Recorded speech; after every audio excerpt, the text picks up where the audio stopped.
Bidadi township ಸಮರ ತಾರಕಕ್ಕೇರಿದೆ. ಯೋಜನೆ ವಿರೋಧಿಸಿ ಇಂದು ಜೆಡಿಎಸ್ ಪಾದಯಾತ್ರೆ ನಡೆಸಿದೆ. ಹೀಗಿರುವಾಗ ಯೋಜನೆ ಕುರಿತು ಸಿಎಂ ಡಿಕೆ ಶಿವಕುಮಾರ್ ವಿಡಿಯೋ ಹೇಳಿಕೆ ಬಿಡುಗಡೆ ಮಾಡುವ ಮೂಲಕ ಕೌಂಟರ್ ನೀಡಿದ್ದಾರೆ. ಬಹಳ ವರ್ಷಗಳಿಂದ ನೆನೆಗುದಿಗೆ ಬಿದ್ದಿದ್ದ ಬಿಡದಿ ಟೌನ್ಶಿಪ್ ಯೋಜನೆಗೆ ಮರುಜೀವ ನೀಡಲಾಗುತ್ತಿದೆ. ಈ ಯೋಜನೆಯಿಂದ ಬೆಂಗಳೂರು ದಕ್ಷಿಣ ಜಿಲ್ಲೆಯ ಚಿತ್ರಣವನ್ನೇ ಬದಲಿಸಲಿದೆ ಎಂದಿದ್ದಾರೆ. ಬಹಳ ವರ್ಷದಿಂದ ನೆನೆಗುದ್ದಿಗೆ ಬಿದ್ದಂಥ ಈ ಬಿಡದಿ ಟೌನ್ಶಿಪ್ ಮುಂದುವರಿಸ್ತಾ ಇದೆ. ಉತ್ತಮ ರಸ್ತೆ, ಮೆಟ್ರೋ ಸೌಲಭ್ಯ, ಕ್ರೀಡಾಂಗಣ, ವಸತಿ, ಉದ್ಯಾನವನ ಒಳಗೊಂಡಂತ ಈ ಸಿಟಿ ಇದಾಗಲಿ ಯುವಕರ ಉದ್ಯೋಗ, ರೈತಾಪಿ ಜನರಿಗೆ ಉತ್ತಮವಾದಂಥ ಒಂದು ಬದುಕು, ಬೆಂಗಳೂರು ದಕ್ಷಿಣ ಜಿಲ್ಲೆಗೆ ಒಂದು ಹೊಸ ರೂಪವನ್ನು ಕೊಡುವುದೇ ಈ ಗ್ರೇಟರ್ ಬೆಂಗಳೂರು ಅಥಾರಿಟಿಯ ಯೋಜನೆ. ಜಮೀನು ಕೊಡು. ಬಿಡದಿ ಟೌನ್ಶಿಪ್ ಯೋಜನೆ ವಿರೋಧಿಸಿ ಜೆಡಿಎಸ್ ಮತ್ತು ಬಿಜೆಪಿ ಮೈತ್ರಿ ನಾಯಕರು ಇಂದಿನಿಂದ 3 ದಿನಗಳ ಬೃಹತ್ ಪಾದಯಾತ್ರೆಗೆ ಚಾಲನೆ ನೀಡಿದ್ದಾರೆ. ಕೇಂದ್ರ ಸಚಿವ ಎಚ್.ಡಿ. ಕುಮಾರಸ್ವಾಮಿ, ವಿಪಕ್ಷ ನಾಯಕ ಆರ್ ಅಶೋಕ್, ಛಲವಾದಿ ನಾರಾಯಣಸ್ವಾಮಿ ಹಾಗೂ ಜೆಡಿಎಸ್ ಯುವ ನಾಯಕ ನಿಖಿಲ್ ಕುಮಾರಸ್ವಾಮಿ ನೇತೃತ್ವದಲ್ಲಿ ಬೈರಮಂಗಲದಿಂದ ಬೆಂಗಳೂರಿನ ಫ್ರೀಡಂ ಪಾರ್ಕ್ವರೆಗೆ ಈ ಪಾದಯಾತ್ರೆ ಸಾಗಲಿದೆ. ನಿಖಿಲ್ ಕುಮಾರಸ್ವಾಮಿ ಅವರ ರಾಜಕೀಯ ಹಾದಿಗೆ ಪ್ರಮುಖ ತಿರುವು ಎನ್ನಲಾದ ಈ ಹೋರಾಟದಲ್ಲಿ ಜೆಡಿಎಸ್ ಶಾಸಕರು ಹಾಗೂ ಸಾವಿರಾರು ಕಾರ್ಯಕರ್ತರು ಭಾಗವಹಿಸಿದ್ದಾರೆ.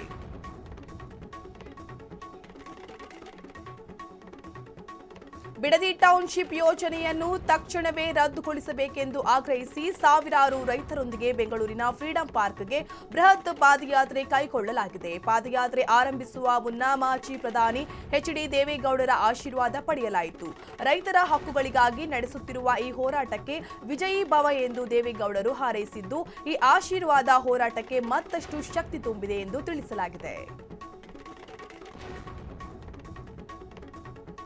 ಬಿಡದಿ ಟೌನ್ಶಿಪ್ ಯೋಜನೆ ವಿರೋಧಿಸಿ ನಿಖಿಲ್ ಕುಮಾರಸ್ವಾಮಿ ನೇತೃತ್ವದಲ್ಲಿ ಆರಂಭವಾಗಿರುವ 3 ದಿನಗಳ ಪಾದಯಾತ್ರೆಯಲ್ಲಿ ಭಾಗವಹಿಸಿ ಮಾತನಾಡಿದ ವಿಪಕ್ಷ ನಾಯಕ ಆರ್ ಅಶೋಕ್, ಕಾಂಗ್ರೆಸ್ ಸರ್ಕಾರದ ವಿರುದ್ಧ ತೀವ್ರ ವಾಗ್ದಾಳಿ ನಡೆಸಿದ್ದಾರೆ. ಸುಮಾರು 35,000 ಕೋಟಿ ರೂಪಾಯಿ ಡೀಲ್ನ ಲೂಟಿಗಾಗಿ ರೈತರ ಒಪ್ಪಿಗೆ ಇಲ್ಲದೆ ಭೂಮಿ ಕಬಳಿಸಲಾಗುತ್ತಿದ್ದು, ಇದು ರೈತರಿಗೆ ಎಸಗುತ್ತಿರುವ ದ್ರೋಹ ಎಂದು ಆಕ್ರೋಶ ವ್ಯಕ್ತಪಡಿಸಿದ್ರು. ಹಿಂದೆ ಪ್ರತಿಪಕ್ಷದಲ್ಲಿದ್ದಾಗ ಇದೇ ಯೋಜನೆಗೆ ಕಾಗೋಡು ತಿಮ್ಮಪ್ಪ ಸಮಿತಿ ಮೂಲಕ ವಿರೋಧ ವ್ಯಕ್ತಪಡಿಸಿದ್ದ ಕಾಂಗ್ರೆಸ್ ನಾಯಕರು ಈಗ ಯಾವ ಮುಖ ಇಟ್ಟುಕೊಂಡು ಯೋಜನೆ ಜಾರಿಗೆ ಹೊರಟಿದ್ದಾರೆ ಎಂದು ಆರ್ ಅಶೋಕ್ ಪ್ರಶ್ನಿಸಿದ್ದಾರೆ.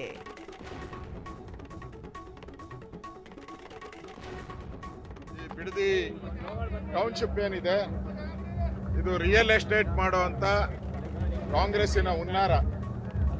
ಇದರ ವಿರುದ್ಧವಾದಂತ ಧ್ವನಿಯನ್ನು ಪ್ರಾರಂಭದಿಂದನೂ ನಾನು ಹೋರಾಟ ಮಾಡೋ ಮುಖಾಂತರ ಶುರು ಮಾಡಿದ್ದೀನಿ. ಇವತ್ತು ನಾವು ಮತ್ತು ಜೆಡಿಎಸ್ ನಿನ್ನೆ ಸಮನ್ವಯ ಸಮಿತಿ ಮೀಟಿಂಗ್ ಬೆಂಗಳೂರಲ್ಲಿ ಆಯಿತು. ಈ ಹೋರಾಟದಲ್ಲೂ ಕೂಡ ಬಿಜೆಪಿ ಮತ್ತು ಜೆಡಿಎಸ್ ಒಟ್ಟಿಗೆ ಹೋರಾಟ ಮಾಡುವಂಥ ತೀರ್ಮಾನವನ್ನು ಮಾಡಿದ್ದೀನಿ. ಅದ ಪ್ರಕಾರ ನಾನು ಕೂಡ ಈ ಹೋರಾಟದ ಉದ್ಘಾಟನೆಗೆ ನಾನು ಬಂದಿದ್ದೀನಿ. ಇಲ್ಲಿ ಪ್ರಮುಖವಾಗಿ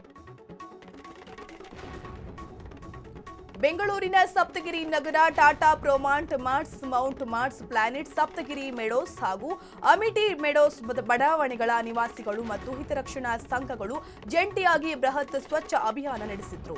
ಸ್ಥಳೀಯ ಮುಖಂಡರಾದ ಸದಾಶಿವ, ಅರುಣ್, ವಾಮನ್ ಪ್ರಸಾದ್, ಸತೀಶ್, ಮಂಜುನಾಥ್ ಹಾಗೂ ನಾಗರಾಜ್ ನೇತೃತ್ವದಲ್ಲಿ ರಸ್ತೆಗಳನ್ನು ಕಸ ಮುಕ್ತಗೊಳಿಸಿ ಉತ್ತಮ ಆರೋಗ್ಯಕ್ಕೆ ಕಸ ಮುಕ್ತ ಪರಿಸರವೇ ಸಹಕಾರಿ ಎಂಬ ಜಾಗೃತಿ ಮೂಡಿಸಲಾಯಿತು.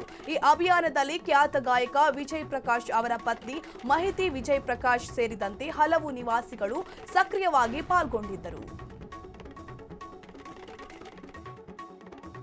ಪ್ರಮೋಟ್ ಇಂದ 4-5 ಕಮ್ಯುನಿಟಿ ಜೊತೆಗೆ ಮಾಡ್ತಾ ಇದ್ದೇವೆ ನಾವು. ಅಂದರೆ ನನ್ನ ಪ್ರಕಾರ ಏನಂತ ಗೊತ್ತೆ, ಬದಲಾವಣೆ ನಮ್ಮಿಂದನೇ ಪ್ರಾರಂಭವಾಗಬೇಕು. ನಾವು ಬೇರೆಯವ್ರಿಗೆ ಹೇಳ್ತೇವೆ BBMP ಮಾಡಿ, ಅವ್ರು ಮಾಡಿ ಅಂತ. ನಮ್ದು ಏನು ಉದ್ದೇಶ ಏನಂತ ಹೇಳಿದ್ರೆ ನಾವೇ ಮಾಡಬೇಕು. ಅಂದರೆ ಜನ, ನಮ್ಮ ಇಲ್ಲಿದ ರೆಸಿಡೆನ್ಸು ಎಲ್ಲರೂ ತಾವಾಗೆ ಇನಿಷಿಯೇಟ್ ಮಾಡಿದ್ರೆ ಇದು ಬೇರೆಯವ್ರಿಗೆ ಇನ್ಸ್ಪೈರ್ ಆಗುತ್ತೆ. ಬೇರೆಯವ್ರಿಗೆ ಎಲ್ಲರೂ ಅದನ್ನ ಫಾಲೋ ಮಾಡ್ತಾರೆ. ಸೊ ನಮ್ಮ ಉದ್ದೇಶ ಅದೇ ಇತ್ತು. ಸೊ ಹೀಗಾಗಿ ನೀವು ನೋಡ್ಬೋದು. ನನ್ನ ಹೆಸರು ಮಾಹಿತಿ ವಿಜಯ್ ಪ್ರಕಾಶ್ ಆ್ಯಂಡ್ ನಾವು ಇಲ್ಲೆಲ್ಲ ಸೇರಿದ್ವಿ ಒಂದು ಸಿವಿಕ್ ಸೆನ್ಸ್ ಎಲ್ಲರಲ್ಲಿ ಬರಲಿ ಅಂತ, ಅವೇರ್ನೆಸ್ ಒಂದು ಬರಲಿ ಅಂತ. And we are so happy. ಮಕ್ಕಳು ನೋಡಿ ಎಷ್ಟೊಂದು ಮಕ್ಕಳು ಸೇರಿದ್ದಾರೆ ಇವತ್ತು. Lot of youth has come together and extremely proud. ನಮ್ಮ ಕಮ್ಯುನಿಟಿ ಈ ಸೌತ್ ಬ್ಯಾಂಗ್ಳೂರಲ್ಲಿ, ನಮ್ಮ ಈ ಸಪ್ತಗಿರಿ ಲೇಔಟ್ ಬನಶಂಕರಿ 3rd ಸ್ಟೇಜಲ್ಲಿ ಇಷ್ಟೊಂದು ಅವೇರ್ನೆಸ್ ಬಂದಿದೆ. And all of us are taking responsibility. As Arun sir shed ಅಲ್ಲ, ಇದೆಲ್ಲ ನಮ್ಮ ರೆಸ್ಪಾನ್ಸಿಬಿಲಿಟಿ. ಇವ್ರು ಬಂದಿಲ್ಲ, ಅವ್ರು ಮಾಡಿಲ್ಲ, ಅವ್ರು ಹಾಕಿದ್ರು ಅಂತ ಅಲ್ಲ. ಇದು ನಮ್ಮ ರೆಸ್ಪಾನ್ಸಿಬಿಲಿಟಿ. ಆಸ್ ಸಿಟಿಸನ್ಸ್ ನಾವೆಲ್ಲರೂ ಸೇರಿ ಸಚಿವ ಆಕಾಂಕ್ಷಿಗಳ ಅಸಮಾಧಾನ ಹಾಗೂ ಖಾತೆ ಹಂಚಿಕೆ ಗೊಂದಲದಿಂದ ಮುಖ್ಯಮಂತ್ರಿ ಡಿಕೆ ಶಿವಕುಮಾರ್ ತೀವ್ರ ಇಕ್ಕಟ್ಟಿಗೆ ಸಿಲುಕಿದ್ದಾರೆ. ಈ ಹಿನ್ನೆಲೆಯಲ್ಲಿ ಗೊಂದಲಗಳಿಗೆ ಬ್ರೇಕ್ ಹಾಕಲು ಸಿಎಂ ಇಂದು ಸಂಜೆ ಅಥವಾ ನಾಳೆ ದೆಹಲಿಗೆ ಪ್ರಯಾಣಿಸಲಿದ್ದು ಹೈಕಮಾಂಡ್ ನಾಯಕರೊಂದಿಗೆ ಚರ್ಚೆ ನಡೆಸಲಿದ್ದಾರೆ.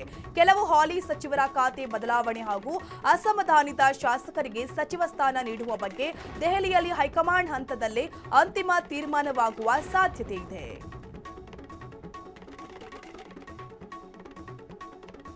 ಉಪ್ಪಾರ ಸಮುದಾಯವನ್ನು ಪರಿಶಿಷ್ಟ ಪಂಗಡಕ್ಕೆ ಸೇರ್ಪಡೆಗೊಳಿಸುವಂತೆ ಆಗ್ರಹಿಸಿ ಕೊಪ್ಪಳ ಜಿಲ್ಲಾ ಭಗೀರಥ ಉಪ್ಪಾರ ಸಂಘದ ಪದಾಧಿಕಾರಿಗಳು ಹಾಗೂ ಸಮುದಾಯದ ಪ್ರಮುಖರು ನಗರದಲ್ಲಿ ಮಹತ್ವದ ಸಭೆ ನಡೆಸಿದ್ರು. ಸಣ್ಣ ನೀರಾವರಿ ಇಲಾಖೆಯ ನಿವೃತ್ತ ಅಧಿಕಾರಿ ಪ್ರಭಾಕರ್ ಚಿನ್ನಿ ಸೇರಿದಂತೆ ಹಲವು ಪ್ರಮುಖರು ಭಾಗವಹಿಸಿದ್ದ ಈ ಸಭೆಯಲ್ಲಿ ಬಹುದಿನಗಳ ನ್ಯಾಯಯುತ ಬೇಡಿಕೆಯನ್ನು ಈಡೇರಿಸಿಕೊಳ್ಳಲು ಹೋರಾಟವನ್ನು ಮತ್ತಷ್ಟು ತೀವ್ರಗೊಳಿಸಲು ತೀರ್ಮಾನಿಸಲಾಯಿತು. ಬರುವ ದಿನಗಳಲ್ಲಿ ರಾಜ್ಯ ಸರ್ಕಾರದ ಗಮನ ಸೆಳೆಯಲು ಹಮ್ಮಿಕೊಳ್ಳಬೇಕಾದ ಹೋರಾಟದ ಮುಂದಿನ ರೂಪರೇಷೆಗಳನ್ನು ಸಭೆಯಲ್ಲಿ ಸಿದ್ಧಪಡಿಸಲಾಯಿತು.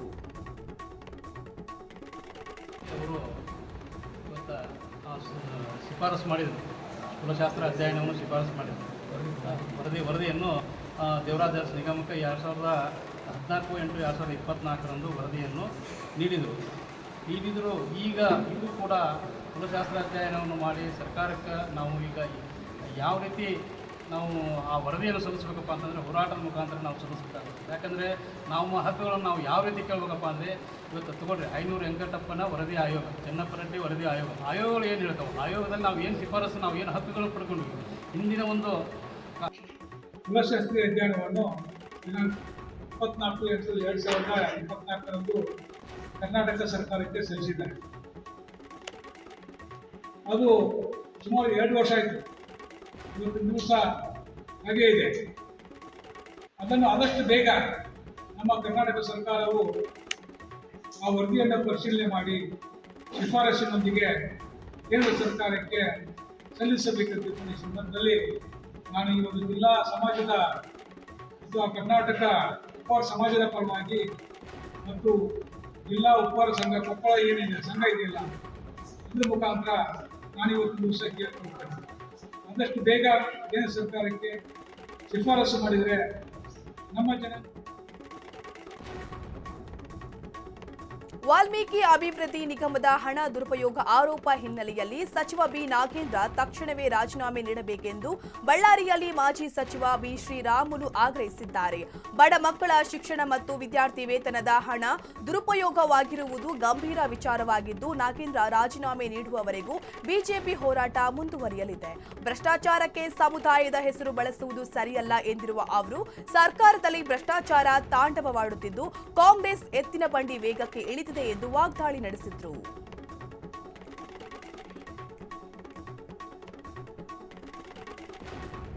ಮುಖ್ಯಮಂತ್ರಿಗಳ ಭೇಟಿ ಕುರಿತಂತೆ ಆರೋಗ್ಯ ಸಚಿವ ದಿನೇಶ್ ಗುಂಡೂರಾವ್ ಸ್ಪಷ್ಟನೆ ನೀಡಿದ್ದು, ಇದು ಕೇವಲ ಸೌಜನ್ಯದ ಭೇಟಿಯಷ್ಟೇ ಎಂದಿದ್ದಾರೆ. 1.5 ತಿಂಗಳ ಹಿಂದೆ ಮನೆಗೆ ಬರುವುದಾಗಿ ಹೇಳಿದ ಸಿಎಂ ಈಗ ಬಂದಿದ್ದಾರೆ ಎಂದು ತಿಳಿಸಿದ ಅವರು, ಸಚಿವ ಸಂಪುಟ ಅಸಮಾಧಾನದ ವಿಷಯಗಳ ಬಗ್ಗೆ ಪಕ್ಷದ ಹಿರಿಯ ನಾಯಕರು ಮಾತನಾಡಲಿದ್ದಾರೆ ಎಂದರು. ಇನ್ನು ಖಾತೆ ಹಂಚಿಕೆ ವಿಳಂಬವಾಗಿದ್ದು ಸಿಎಂ ದೆಹಲಿಗೆ ತೆರಳುತ್ತಿದ್ದಾರೆ ಹಾಗೂ ಶೀಘ್ರದಲ್ಲೇ ಎಲ್ಲ ಪ್ರಕ್ರಿಯೆಗಳು ಪೂರ್ಣಗೊಳ್ಳಲಿದೆ ಎಂದು ಅವರು ಮಾಹಿತಿ ನೀಡಿದರು.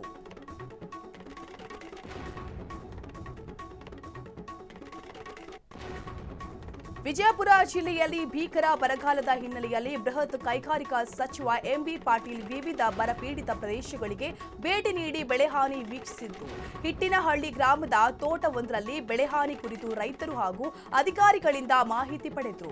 ಬಳಿಕ ಮಾತನಾಡಿದ ಸಚಿವರು, ಜಿಲ್ಲೆಯಲ್ಲಿ 14% ಮಳೆ ಕೊರತೆಯಾಗಿದ್ದು ಸಂಕಷ್ಟದಲ್ಲಿರುವ ರೈತರಿಗೆ ತಾತ್ಕಾಲಿಕ ಪರಿಹಾರ ನೀಡುವ ಕುರಿತು ಮುಖ್ಯಮಂತ್ರಿಗಳೊಂದಿಗೆ ಚರ್ಚಿಸುವುದಾಗಿ ಭರವಸೆ ನೀಡಿದರು.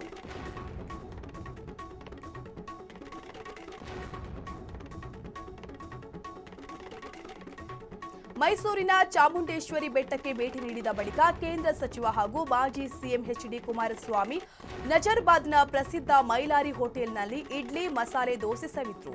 ಈ ವೇಳೆ ಅಭಿಮಾನಿಗಳು ಮುಂದಿನ ಸಿಎಂ ಎಚ್ಡಿಕೆ ಎಂದು ಘೋಷಣೆ ಕೂಗಿ ಸಂಭ್ರಮಿಸಿದ್ರು.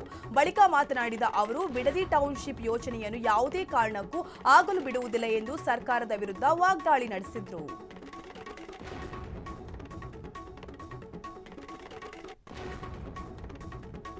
ನೂತನ ಸಚಿವ ಬಿ ನಾಗೇಂದ್ರ ಅವರಿಗೆ ಬಳ್ಳಾರಿಯಲ್ಲಿ ಕಾಂಗ್ರೆಸ್ ಕಾರ್ಯಕರ್ತರು ಅದ್ದೂರಿ ಸ್ವಾಗತ ಕೋರಿದ್ರು. ನಗರದ ಸಂಗಮ್ ವೃತ್ತದಲ್ಲಿ ಕ್ರೇನ್ ಮೂಲಕ ಬೃಹತ್ ಹಾರ ಹಾಕಿ ಬೃಹತ್ ಬೈಕ್ ರ್ಯಾಲಿ ನಡೆಸುವ ಮೂಲಕ ಸಂಭ್ರಮಿಸಲಾಯಿತು. ಸಂಗಮ್ ವೃತ್ತದಿಂದ ಕೌಲ್ ಬಜಾರ್ವರೆಗೆ ನಡೆದ ರ್ಯಾಲಿಯಲ್ಲಿ ಕಾರ್ಯಕರ್ತರು ಡಿಜೆ ಸೌಂಡ್ಗೆ ಹೆಜ್ಜೆ ಹಾಕಿದ್ರು. ಈ ಸಂಭ್ರಮಾಚರಣೆಯಲ್ಲಿ ರಾಜ್ಯಸಭಾ ಸದಸ್ಯ ನಾಸೀರ್ ಹುಸೇನ್, ಶಾಸಕ ನಾರಾ ಭರತ್ ರೆಡ್ಡಿ, ಬುಡಾ ಅಧ್ಯಕ್ಷ ಆಂಜನೇಯಲು ಸೇರಿದಂತೆ ಹಲವರು ಮುಖಂಡರು ಭಾಗವಹಿಸಿದ್ರು.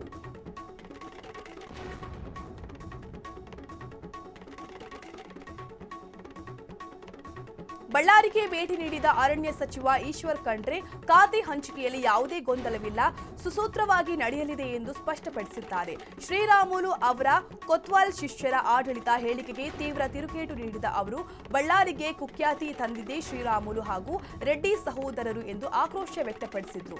ಅಲ್ಲದೆ ಸಚಿವ ಸಂಪುಟದಲ್ಲಿ ಮಹಿಳೆಯರಿಗೂ ಸೂಕ್ತ ಸ್ಥಾನಮಾನ ಸಿಗಲಿದೆ ಎಂದು ತಿಳಿಸಿದ ಅವರು, ಲೋಕಸಭೆಯ ಇತ್ತೀಚಿನ ಬೆಳವಣಿಗೆಗಳು ಹಾಗೂ ಕೇಂದ್ರ ಸರ್ಕಾರದ ಧೋರಣೆ ವಿರುದ್ಧ ಬಿಜೆಪಿ ನಾಯಕರು ಪ್ರತಿಭಟಿಸಲಿ ಎಂದು ಸವಾಲೆಸೆದರು.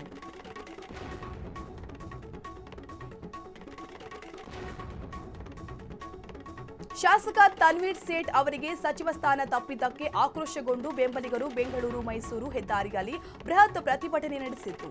ಬಾಕಿ ಇರುವ ಸಚಿವ ಸ್ಥಾನಕ್ಕೆ ಶಾಸಕ ತನ್ವೀರ್ ಸೇಠ್ ರನ್ನು ಆಯ್ಕೆ ಮಾಡಬೇಕೆಂದು ಒತ್ತಾಯಿಸಿ ಕಾಂಗ್ರೆಸ್ ಹೈಕಮಾಂಡ್ ವಿರುದ್ಧ ಆಕ್ರೋಶ ವ್ಯಕ್ತಪಡಿಸಿದ್ರು.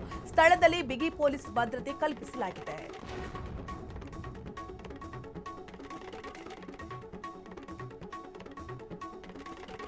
ಸಚಿವ ಸ್ಥಾನದ ಆಸೆ ಎಲ್ಲರಿಗೂ ಇರುವುದು ಸ್ವಾಭಾವಿಕ. ನನಗೂ ಮಂತ್ರಿಯಾಗುವ ಆಸೆ ಇತ್ತು. ಆದರೆ 140 ಶಾಸಕರಿರುವ ಕಾಂಗ್ರೆಸ್ನಲ್ಲಿ ಎಲ್ಲರಿಗೂ ಸ್ಥಾನ ನೀಡಲು ಸಾಧ್ಯವಿಲ್ಲ. ಅಸಮಾಧಾನಗೊಂಡವರ ಕೋಪ ತಣ್ಣಗಿಸಲು ನಾಯಕರು ಪ್ರಯತ್ನಿಸುತ್ತಿದ್ದು, ಹೈಕಮಾಂಡ್ ನಿರ್ಧಾರವೇ ಅಂತಿಮ ಹಾಗೂ ಎಲ್ಲರೂ ಅದಕ್ಕೆ ಬದ್ಧರಾಗಿರುತ್ತೇವೆ ಎಂದು ಕಲಬುರಗಿ ದಕ್ಷಿಣ ಶಾಸಕ ಅಲ್ಲಮ ಪ್ರಭು ಪಾಟೀಲ್ ಸ್ಪಷ್ಟಪಡಿಸಿದ್ದಾರೆ.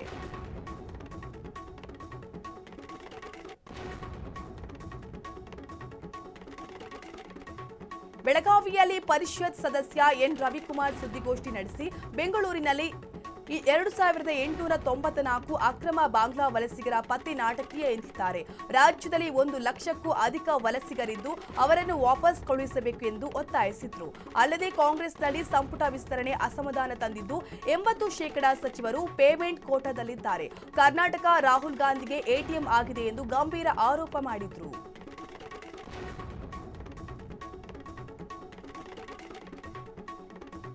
ಚಿತ್ರದುರ್ಗ ಜಿಲ್ಲೆಯ ಹೊಳಲ್ಕೆರೆಯ ಪ್ರಸಿದ್ಧ ಗಣಪತಿ ದೇವಸ್ಥಾನಕ್ಕೆ ಸಚಿವ ಟಿ ರಘುಮೂರ್ತಿ ಭೇಟಿ ನೀಡಿದ್ದ ವೇಳೆ ಬೆಂಬಲಿಗರ ನಡುವೆ ಜೈಕಾರ ಕೂಗುವ ವಿಚಾರಕ್ಕೆ ವಾಗ್ವಾದ ಹಾಗೂ ನೂಕಾಟ ತಳ್ಳಾಟ ನಡೆದಿದೆ.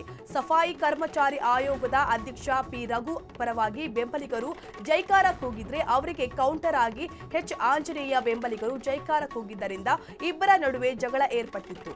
ತಕ್ಷಣವೇ ಮಧ್ಯ ಪ್ರವೇಶಿಸಿದ ಪೊಲೀಸರು ಪರಿಸ್ಥಿತಿಯನ್ನು ಶಮನಗೊಳಿಸಿದ್ದು, ಈ ಘಟನೆಯ ವಿಡಿಯೋ ಸಾಮಾಜಿಕ ಜಾಲತಾಣಗಳಲ್ಲಿ ವೈರಲ್ ಆಗಿದೆ.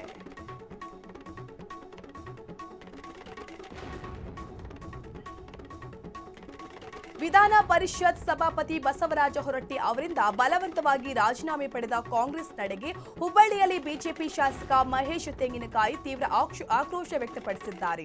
ಹಿರಿಯ ರಾಜಕಾರಣಿ ಹೊರಟ್ಟಿ ಅವರ ಮೇಲೆ ಒತ್ತಡ ಹೇರಿ ರಾಜೀನಾಮೆ ಪಡೆದಿರುವುದು ಅಕ್ಷಮ್ಯ ಅಪರಾಧವಾಗಿದ್ದು, ಸಿಎಂ ಹಾಗೂ ಕೆಪಿಸಿಸಿ ಅಧ್ಯಕ್ಷರು ಕ್ಷಮೆ ಯಾಚಿಸಬೇಕೆಂದು ಆಗ್ರಹಿಸಿದ್ರು. ರಾಜ್ಯದಲ್ಲಿ ಭೀಕರ ಬರಗಾಲವಿದ್ರೂ ರೈತರ ಸಂಕಷ್ಟ ಕೇಳುವವರಿಲ್ಲದ ಸ್ಥಿತಿ ನಿರ್ಮಾಣವಾಗಿದ್ದು, ತಕ್ಷಣ ಬರ ಪರಿಹಾರ ಬಿಡುಗಡೆ ಮಾಡಬೇಕೆಂದು ಒತ್ತಾಯಿಸಿದರು.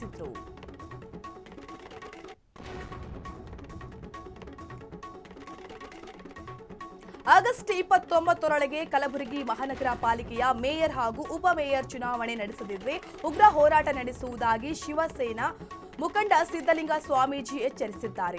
ಆಗಸ್ಟ್ 7ರಂದು ನಿಗದಿಯಾಗಿದ್ದ ಚುನಾವಣೆಯನ್ನು ಗೃಹ ಸಚಿವರ ಒತ್ತಡದಿಂದ ಮುಂದೂಡಲಾಗಿದೆ ಎಂದು ಆರೋಪಿಸಿದ ಅವರು, ಹಾಲಿ ಮೇಯರ್ ಅವರನ್ನೇ ಮುಂದುವರಿಸಲು ಯತ್ನಿಸಲಾಗುತ್ತಿದೆ ಎಂದರು.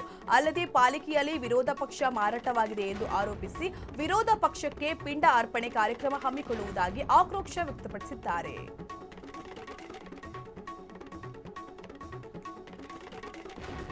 ಕೆಪಿಎಸ್ಸಿ ಅಕ್ರಮ ಪ್ರಕರಣಕ್ಕೆ ಸಂಬಂಧಿಸಿದಂತೆ ದಲ್ಲಾಳಿಗಳಿಗೆ ಸಾಥ್ ನೀಡುತ್ತಿದ್ದ ಇಬ್ಬರು ಕೆಪಿಎಸ್ಸಿ ಸಿಬ್ಬಂದಿಯನ್ನು ವಿಧಾನಸೌಧ ಪೊಲೀಸರು ಬಂಧಿಸಿದ್ದಾರೆ.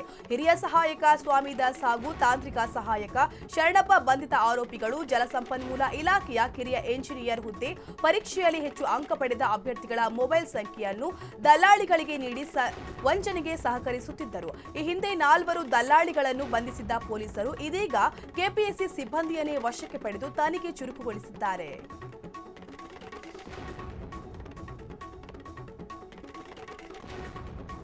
ಕರ್ನಾಟಕ ಬಂದ್ಗೆ 2,000ಕ್ಕೂ ಹೆಚ್ಚು ಸಂಘಟನೆಗಳ ಬೆಂಬಲವಿದೆ. ಕಾವೇರಿ, ಮೇಕೆದಾಟು ಹಾಗೂ ಮಹದಾಯಿ ನೀರಿನ ಹಕ್ಕಿಗಾಗಿ ಈ ಹೋರಾಟವೇ ಹೊರತು ತಮಿಳುನಾಡಿನ ಜನರ ವಿರುದ್ಧವಲ್ಲ. ಬೆಂಗಳೂರಿನ ಭವಿಷ್ಯದ ಕುಡಿಯುವ ನೀರಿನ ಹಿತಾಸಕ್ತಿ ಹಾಗೂ ರೈತರ ಹೈನುಗಾರಿಕೆ ವ್ಯವಸಾಯಕ್ಕೆ ಮೇಕೆದಾಟು ಯೋಜನೆ ಅಗತ್ಯವಾಗಿದ್ದು, ನೀರಿನ ವಿಚಾರದಲ್ಲಿ ರಾಜಕೀಯ ಮಾಡದೆ ಎಲ್ಲರೂ ಒಗ್ಗಟ್ಟಾಗಿರಬೇಕು ಎಂದು ವಾಟಾಳ್ ನಾಗರಾಜ್ ಒತ್ತಾಯಿಸಿದ್ದಾರೆ.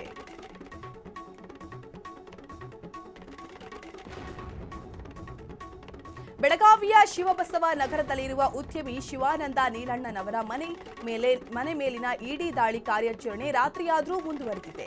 ಗೋವಾ, ಮಂಗಳೂರು ಹಾಗೂ ಬೆಂಗಳೂರಿನ ಇಡಿ ಅಧಿಕಾರಿಗಳ ಜಂಟಿ ತಂಡವು ದಾಖಲೆಗಳ ತೀವ್ರ ಪರಿಶೀಲನೆ ನಡೆಸುತ್ತಿದ್ದು, ಶಿವಾನಂದ ನೀಲಣ್ಣನವರ ಸೇರಿದಂತೆ ಅವರ ಆಪ್ತರು ಹಾಗೂ ಶಿವಂ ಅಸೋಸಿಯೇಟ್ಸ್ ಸಿಬ್ಬಂದಿಯನ್ನು ವಿಚಾರಣೆಗೆ ಒಳಪಡಿಸಿದೆ. ಅಪಾರ್ಟ್ಮೆಂಟ್ ಸುತ್ತಲೂ ಸಿಆರ್ಪಿಎಫ್ ಭದ್ರತೆ ಹೆಚ್ಚಿಸಲಾಗಿದ್ದು, ನಿನ್ನೆಯಿಂದ ಸತತವಾಗಿ ಈ ತನಿಖೆ ಮುಂದುವರೆದಿದೆ.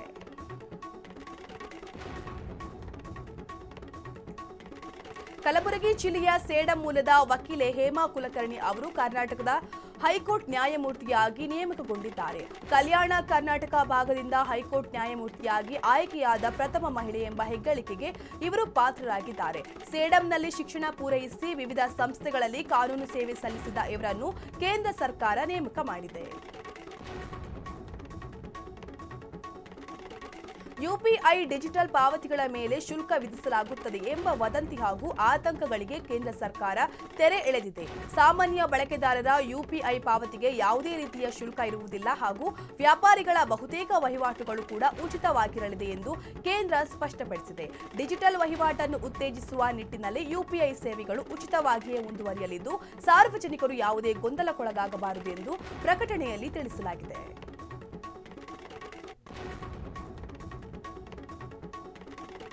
ಬೆಳಗಾವಿ ಜಿಲ್ಲೆಯ ಖಾನಾಪುರ ತಾಲೂಕಿನ ನಿಡಗಲ್ ಗ್ರಾಮದ ಐತಿಹಾಸಿಕ ಸಿದ್ದೇಶ್ವರ ದೇವಾಲಯದಲ್ಲಿ ದುಷ್ಕರ್ಮಿಗಳು ಶಿವಲಿಂಗ, ನಂದಿ ಹಾಗೂ ತುಳಸಿ ವೃಂದಾವನವನ್ನು ಧ್ವಂಸಗೊಳಿಸಿದ್ದಾರೆ. ಈ ಕೃತ್ಯಕ್ಕೆ ಹಿಂದೂಪರ ಸಂಘಟನೆಗಳು ಮತ್ತು ಗ್ರಾಮಸ್ಥರು ತೀವ್ರ ಆಕ್ರೋಶ ವ್ಯಕ್ತಪಡಿಸಿದ್ದು, ತಕ್ಷಣವೇ ದೂರು ದಾಖಲಿಸಿ ಆರೋಪಿಗಳನ್ನು ಬಂಧಿಸುವಂತೆ ಪೊಲೀಸರನ್ನು ಒತ್ತಾಯಿಸಿದ್ದಾರೆ. ಖಾನಾಪುರ ಪೊಲೀಸ್ ಠಾಣಾ ವ್ಯಾಪ್ತಿಯಲ್ಲಿ ಈ ಘಟನೆ ನಡೆದಿದೆ.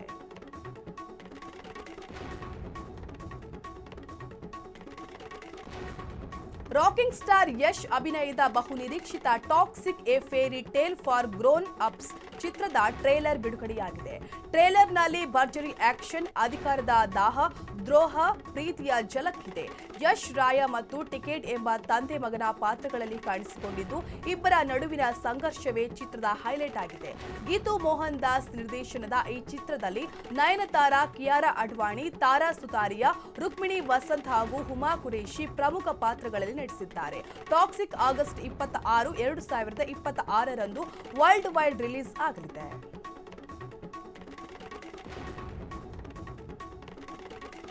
ಸೋಷಿಯಲ್ ಮೀಡಿಯಾದಲ್ಲಿ ಪ್ರಚೋದನಕಾರಿ ಭಾಷಣ, ಫೋಟೋ ಹಂಚಿಕೆ ಮಾಡಿದ ಆರೋಪದಲ್ಲಿ ಯುವಕನನ್ನು ಬಂಧಿಸಿರುವ ಘಟನೆ ರಾಯಚೂರಿನಲ್ಲಿ ನಡೆದಿದೆ. 24 ವರ್ಷದ ಬಂಧಿತ ಆರೋಪಿ ಮಹಮ್ಮದ್ ಸಾಹಿಲ್ ಎಂದು ಗುರುತಿಸಲಾಗಿದೆ. ರಾಣಾಬಾಯ್ ಎಂಬಾತನ ಇನ್ಸ್ಟಾಗ್ರಾಂ ಫಾಲೋವರ್ ಆಗಿರುವ ಮಹಮ್ಮದ್ ಸಾಹಿಲ್ ರಾಣಾನ ಪ್ರಚೋದನಕಾರಿ ದ್ವೇಷಪೂರಿತ ಭಾಷಣ ವಿಡಿಯೋ ಮೆಸೇಜ್ಗಳಿಗೆ ಲೈಕ್, ಶೇರ್ ಮಾಡ್ತಿದ್ದನು.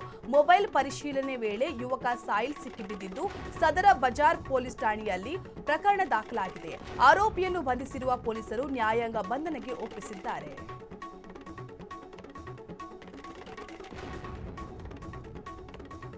ತುಮಕೂರು ಜಿಲ್ಲೆಯ ಪಾವಗಡ ತಾಲೂಕಿನ ರಂಗಸಮುದ್ರ ಗ್ರಾಮದ ಕಸ್ತೂರಿಬಾ ಗಾಂಧಿ ಬಾಲಕಿಯರ ಹಾಸ್ಟೆಲ್ನಲ್ಲಿ 8ನೇ ತರಗತಿ ವಿದ್ಯಾರ್ಥಿನಿ ಪ್ರಿಯಾಂಕಾ ಶೌಚಾಲಯದಲ್ಲಿ ಕುಸಿದು ಬಿದ್ದು ಹೃದಯಾಘಾತದಿಂದ ದಾರುಣವಾಗಿ ಸಾವನ್ನಪ್ಪಿದ್ದಾಳೆ. ಕಳೆದ 1 ವಾರದಿಂದ ಅನಾರೋಗ್ಯದಿಂದ ಬಳಲುತ್ತಿದ್ದ ಆಕೆ ಊರಿಗೆ ತೆರಳಿ ಚಿಕಿತ್ಸೆ ಪಡೆದು ನಿನ್ನೆಯಷ್ಟೇ ಹಾಸ್ಟೆಲ್ಗೆ ಮರಳಿದ್ದಳು. ಮುಂಜಾನೆ ಶೌಚಾಲಯಕ್ಕೆ ತೆರಳಿದ್ದಾಗ ಏಕಾಏಕಿ ಅಸ್ವಸ್ಥಗೊಂಡು ಬಿದ್ದಿದ್ದು, ತಕ್ಷಣವೇ ಆಸ್ಪತ್ರೆಗೆ ಸಾಗಿಸುವ ಮಾರ್ಗ ಮಧ್ಯೆ ಆಕೆ ಮೃತಪಟ್ಟಿದ್ದಾಳೆ. ಸದ್ಯ ಪ್ರಕರಣ ದಾಖಲಿಸಿಕೊಂಡಿರುವ ಪೊಲೀಸರು ಮುಂದಿನ ತನಿಖೆ ಕೈಗೊಂಡಿದ್ದಾರೆ.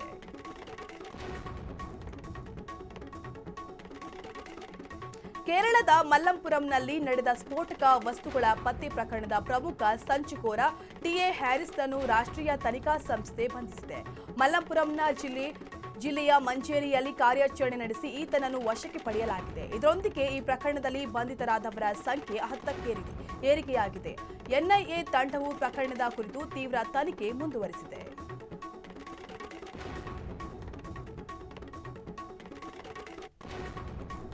ಲೋನ್ ಕಂತು ಪಾವತಿಸಿಲ್ಲವೆಂದು ನಡು ರಸ್ತೆಯಲ್ಲೇ ಗೂಡ್ಸ್ ವಾಹನ ತಡೆದು ಲೋನ್ ರಿಕವರಿ ಏಜೆಂಟ್ ಒಬ್ಬ ಹೈಡ್ರಾಮಾ ನಡೆಸಿದ ಘಟನೆ ಬೆಂಗಳೂರಿನ ಜಲಹಳ್ಳಿಯ ಎಂಇಎಸ್ ರಿಂಗ್ ರೋಡ್ನಲ್ಲಿ ನಡೆದಿದೆ.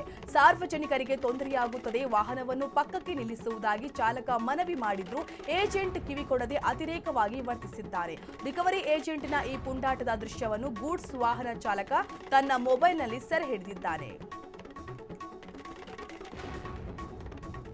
ಬೆಳಗಾವಿಯ ಉದ್ಯಮ ಭಾಗ ಪೊಲೀಸರು ಕುರ್ಕುರೆ ಹಾಗೂ ಚಾಕೊಲೇಟ್ ಪ್ಯಾಕೆಟ್ಗಳಲ್ಲಿ ಗಾಂಜಾ ತುಂಬಿ ಮಾರಾಟ ಮಾಡುತ್ತಿದ್ದ ಬೋಲು ಪ್ರಜಾಪತಿ ಎಂಬಾತನನ್ನು ಬಂಧಿಸಿದ್ದಾರೆ. ಆರೋಪಿಯಿಂದ 94,000 ರೂಪಾಯಿ ಮೌಲ್ಯದ 6 ಕೆಜಿ ಗಾಂಜಾ ಚಾಕೊಲೇಟ್, ಸ್ಕೂಟಿ ಹಾಗೂ ಮೊಬೈಲ್ ವಶಪಡಿಸಿಕೊಳ್ಳಲಾಗಿದ್ದು ಎನ್ಡಿಪಿಎಸ್ ಕಾಯ್ದೆಯಡಿ ಪ್ರಕರಣ ದಾಖಲಿಸಿ ನ್ಯಾಯಾಂಗ ಬಂಧನಕ್ಕೆ ಒಪ್ಪಿಸಲಾಗಿದೆ.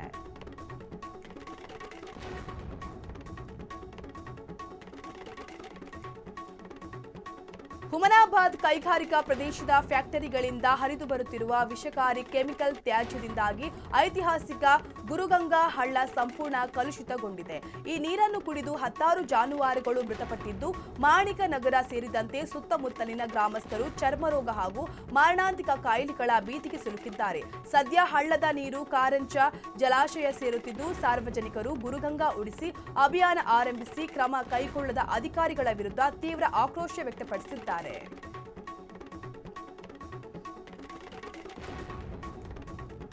ಕೂಡ್ಲಿಗಿ ತಾಲೂಕಿನ ಗುಡೇಕೋಟೆ ಹೋಬಳಿಯ ರಾಮದುರ್ಗ ಗ್ರಾಮದಲ್ಲಿ ಹಲವು ವರ್ಷಗಳಿಂದ ರೈತರು ಕಷ್ಟಪಟ್ಟು ಬೆಳೆದಿದ್ದ ಪಪ್ಪಾಯಿ ಗಿಡಗಳನ್ನು ಕಿಡಿಗೇಡಿಗಳು ಕಡಿದು ಹಾಕಿ ವಿಕೃತಿ ಮೆರೆದಿದ್ದಾರೆ. ನಾಗರ ಹುಣಸೆ ರಸ್ತೆಯಲ್ಲಿರುವ ತೋಟಕ್ಕೆ ನುಗ್ಗಿದ ದುಷ್ಕರ್ಮಿಗಳು ಸಾಲ ಮಾಡಿ ನೆಟ್ಟಿದ್ದ ಎದೆಯುತ್ತದ ಪಪ್ಪಾಯಿ ಸಸಿಗಳನ್ನು ಕೊಡಲಿಯಿಂದ ಕತ್ತರಿಸಿ ಹಾಕಿದ್ದಾರೆ. ನಮ್ಮ ಮೇಲೆ ವೈಷಮ್ಯವಿದ್ದರೆ ನೇರವಾಗಿ ಬರಲಿ, ಮಕ್ಕಳಂತೆ ಸಾಕಿದ ಗಿಡಗಳನ್ನು ನಾಶಪಡಿಸಿದ್ದು ಎಷ್ಟು ಸರಿ ಎಂದು ನೊಂದ ರೈತರು ಕಣ್ಣೀರು ಹಾಕಿದ್ದಾರೆ. ಘಟನೆಗೆ ಕಾರಣರಾದವರ ವಿರುದ್ಧ ತಕ್ಷಣವೇ ಕಾನೂನು ಕ್ರಮ ಕೈಗೊಂಡು ಸೂಕ್ತ ಪರಿಹಾರ ಒದಗಿಸಬೇಕು ಎಂದು ತಹಶೀಲ್ದಾರ್ ಹಾಗೂ ಪೊಲೀಸರಿಗೆ ಗ್ರಾಮಸ್ಥರು ಒತ್ತಾಯಿಸಿದ್ದಾರೆ.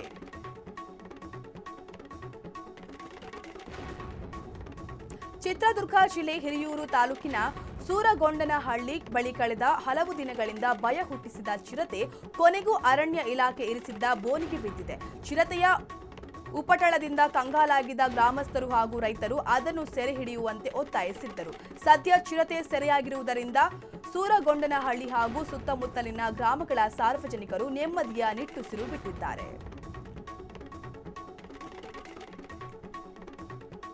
ಚಿಕ್ಕಬಳ್ಳಾಪುರ ಜಿಲ್ಲೆಯ ಚಿಂತಾಮಣಿ ತಾಲೂಕಿನ ಜಗತನಹಳ್ಳಿ ಗ್ರಾಮದಲ್ಲಿ 60 ರಿಂದ 70 ಅಡಿ ಆಳದ ಕಲ್ಲು ಕಟ್ಟಡದ ಬಾವಿಗೆ ಬಿದ್ದಿದ್ದ 2 ಜಿಂಕೆಗಳನ್ನು ಅರಣ್ಯ ಇಲಾಖೆ ಸಿಬ್ಬಂದಿ ಯಶಸ್ವಿಯಾಗಿ ರಕ್ಷಿಸಿದ್ದಾರೆ. ಭೂಮರೆಡ್ಡಿ ಎಂಬವರ ಕೃಷಿ ಜಮೀನಿನಲ್ಲಿದ್ದ ಬಾವಿಗೆ ಆಕಸ್ಮಿಕವಾಗಿ ಜಿಂಕೆಗಳು ಬಿದ್ದಿದ್ದು, ಗ್ರಾಮಸ್ಥರ ನೆರವಿನಿಂದ ಹಗ್ಗಗಳ ಸಹಾಯದಿಂದ ಜಿಂಕೆಗಳನ್ನು ಮೇಲಕ್ಕೆತ್ತಲಾಯಿತು. ಕಾರ್ಯಾಚರಣೆಯಲ್ಲಿ ಅರಣ್ಯ ಇಲಾಖೆಯ ಜಯನಾಯಕ, ಲೋಕೇಶ್ ಶಶಿಧರ್ ಸೇರಿದಂತೆ ಹಲವು ಸಿಬ್ಬಂದಿಗಳು ಭಾಗವಹಿಸಿದ್ರು.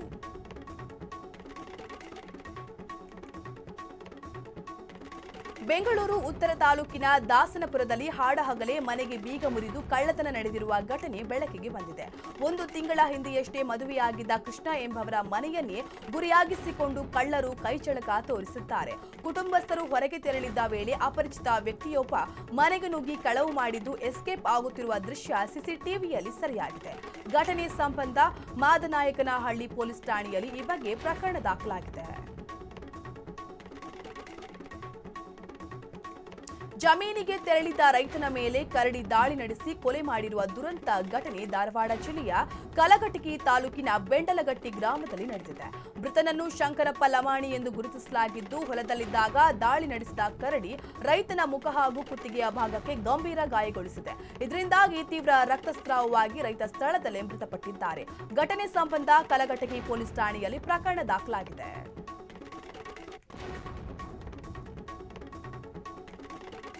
ಬೆಂಗಳೂರಿನ ವಿವೇಕನಗರ ಪೊಲೀಸ್ ಠಾಣೆ ವ್ಯಾಪ್ತಿಯಲ್ಲಿ ಪತಿಯೇ ಪತ್ನಿಯನ್ನು ಕುತ್ತಿಗೆ ಹಿಸುಕಿ ಕ್ರೂರವಾಗಿ ಹತ್ಯೆ ಮಾಡಿರುವ ಘಟನೆ ನಡೆದಿದೆ.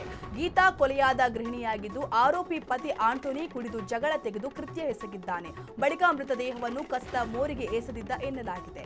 ಘಟನಾ ಸ್ಥಳ ಪರಿಶೀಲಿಸಿದ ವಿವೇಕನಗರ ಪೊಲೀಸರು ಆರೋಪಿ ಆಂಟೋನಿಯನ್ನ ವಶಕ್ಕೆ ಪಡೆದು ತನಿಖೆ ಮುಂದುವರೆಸಿದ್ದಾರೆ.